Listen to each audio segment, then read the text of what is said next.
warahmatullahi wabarakatuh.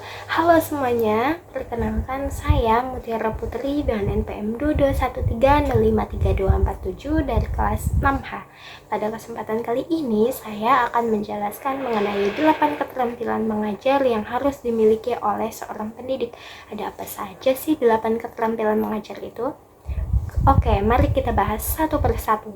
Yang pertama, ada keterampilan membuka dan menutup pembelajaran. Keterampilan membuka pembelajaran yaitu keterampilan yang dimulai dengan mengucapkan salam, menanyakan kabar, berdoa, mengecek kehadiran peserta didik, persepsi dengan mengaitkan pembelajaran yang akan dipelajari dengan pembelajaran sebelumnya, serta menyampaikan tujuan pembelajaran yang akan dipelajari agar menarik perhatian peserta didik di awal pembelajaran. Kemudian, keterampilan menutup pembelajaran yaitu keterampilan menyimpulkan inti pelajaran dan memberikan kesempatan kepada peserta didik untuk merefleksikan apa yang telah dipelajari yang kemudian ditutup dengan berdoa bersama. Keterampilan yang kedua yaitu ada keterampilan menjelaskan. Maksudnya di sini yaitu seorang pendidik mampu menjelaskan atau menyampaikan materi secara jelas, runtut, dan mudah dipahami dengan menggunakan bahasa yang sesuai dengan tingkat pemahaman peserta didik. Yang ketiga ada keterampilan bertanya, yaitu seorang pendidik mengajukan pertanyaan kepada peserta didik untuk merangsang kemampuan berpikir, melibatkan peserta didik, serta mengukur sejauh mana pemahaman peserta didik dalam memahami materi pembelajaran. Yang keempat ada keterampilan memberi penguatan, yaitu seorang pendidik memberi respon positif baik secara verbal maupun non-verbal.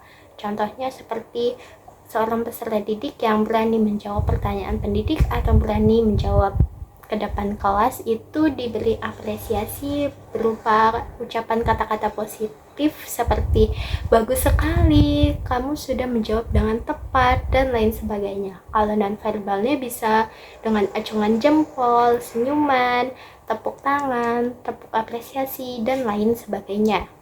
Yang kelima yaitu ada keterampilan mengadakan variasi.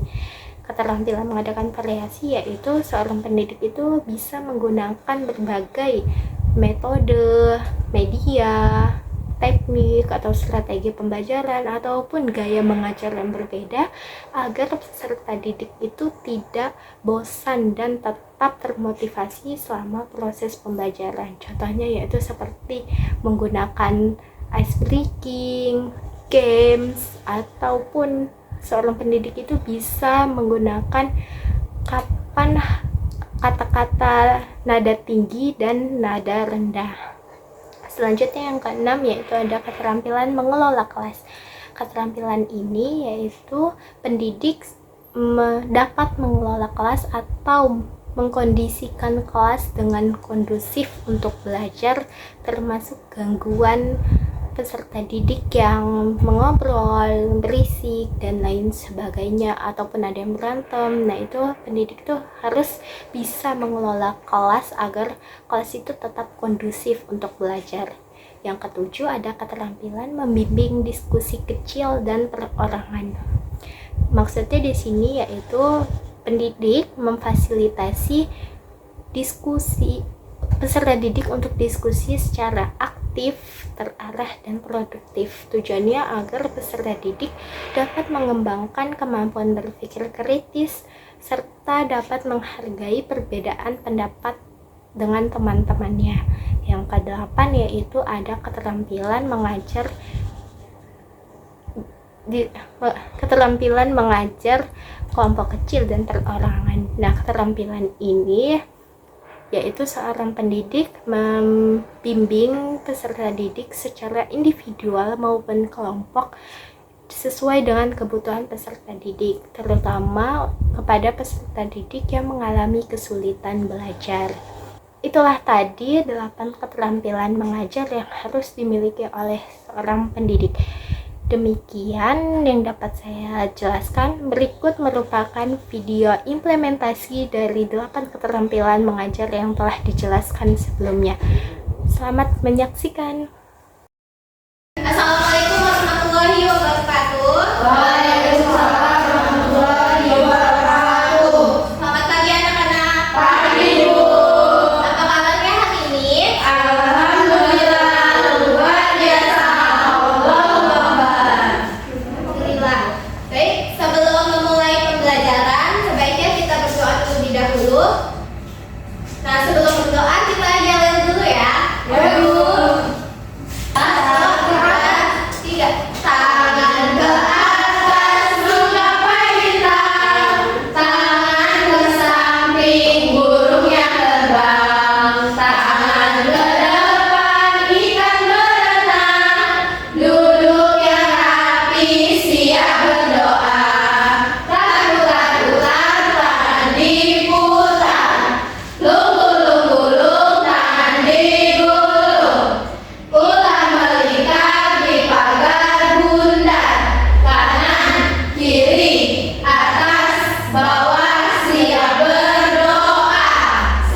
Siap.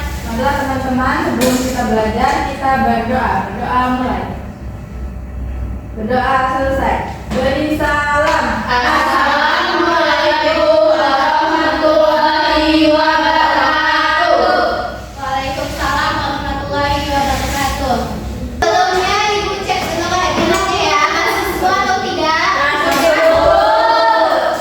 Ibu cek satu-satu ya. Oke, Bu. Mani Selvia. Hadir, Bu. Desi Adelia. Hadir, Bu. Mita Yogi. Hadir, Bu. Yuani Triastuti. Hadir, Bu. Intan Sari. Hadir. Sela Priscilia. Hadir, Bu. Septa Anggraini. Hadir, Bu. Bunga Amanda. Hadir, Bu. Lelis Pratiwi. Hadir, Bu. Asti Yulia. Hadir. Oke, hadir semua ya. Hadir. Baik, anak-anak, jadi hari ini kita akan belajar berhati-hati di mana saja, yaitu mengenai pentingnya menjaga keselamatan di berbagai tempat, baik di rumah, sekolah, maupun di luar rumah. Nah, sebelum itu, perhatikan gambar yang ada di PPT.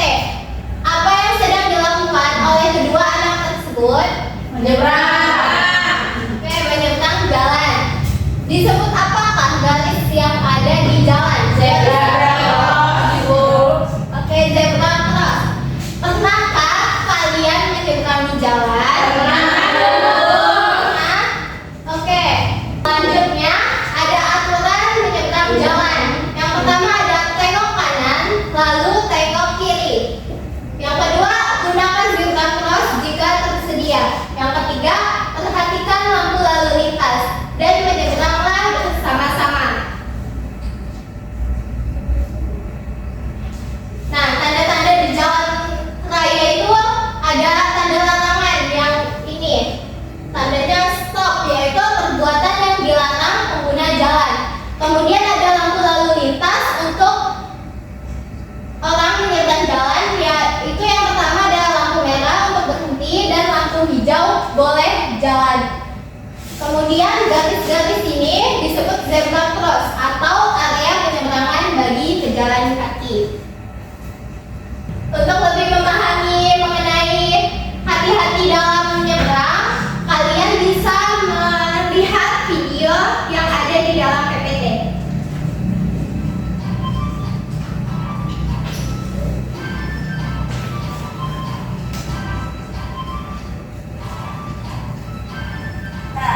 Coba perhatikan lampu lalu lintas itu. Yang warnanya menyala ada artinya. Kalau lampu berwarna merah, artinya kendaraan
Oke, ada yang berani untuk menjawab pertanyaan di depan? Saya dulu. Ini boleh ke depan.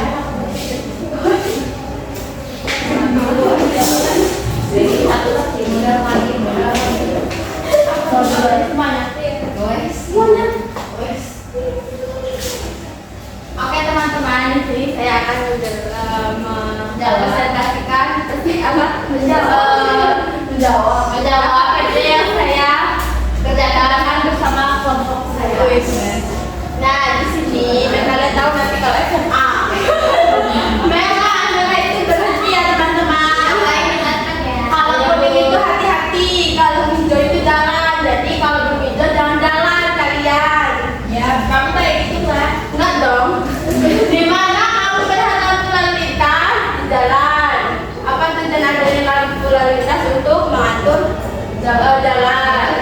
Tata tertib di jalan. Benar nggak jawabannya aja?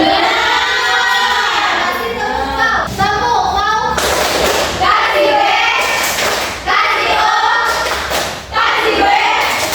Wow. Kasih B. Iya Bu. Kamu kan bisa. LKPD yang selanjutnya. Siapa yang mau lagi ke depan? Saya. Bareng-bareng Bu semua.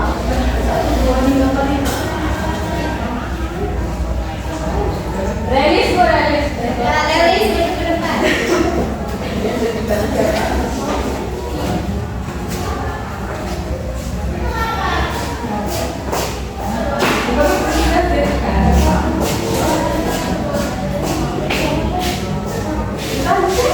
Ini zebra crossroad. Ya. Terus ini jalur sepeda. Ini dilarang parkir. Ini lampu lalu lintas Bu. Lalu ini hati-hati Bu. Oke, benar ya jawabannya. Kasih tepuk mau, kasih W, kasih O, kasih W. Wow. Kasih Oke, jadi kalian sudah memahami mengenai cara menyeberang jalan, yaitu berhati-hati di wilayah sepeda. Tadi cara menyeberang jalan itu harus memperhatikan apa dulu? Lalu lintas. Kalau lampu merah berhenti. Kalau lampu hijau jalan. Kalau lampu kuning hati-hati jalan. Selanjutnya, Ibu ada kuis. Cuma ada 3 soal saja. Dijawab barengan saja ya. Ya Bu. Oke, kita mulai. Apa saja warna lampu lalu lintas? Merah, kuning, hijau. Merah, hijau. Yeay. Nomor 2. Apakah di warna merah? Jalan Jawabannya ya. Benar ya. Selanjutnya, di mana tempat yang paling aman Zebra. jalan? Zebra.